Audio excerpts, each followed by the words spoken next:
Hello, my name is Ben Howarth and I'm the Access and Equality Media and Records Intern for the Centre for Widening Participation, Equality and Social Inclusion. Hi, I'm Eleanor Blackamorgan. I'm the Strategic Projects and Support Officer in the Planning Office. Hi, my name's Daniel Grant. I'm a Data Analysis Support Officer in the Planning Office. I don't know, I think before the Aber Forward scheme, I didn't know what I wanted to do.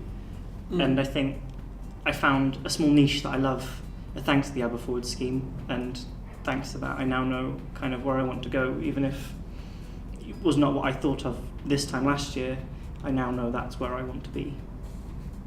It's really helped me see skills that I really like and things I really enjoy doing, and things that maybe I don't like as much, but it's been really good to separate those out so that I can see in the future what job I want to take forward and what I don't. It's definitely helped me learn what I like and what I don't like doing, so that's helpful for applying for jobs in the future and things like that.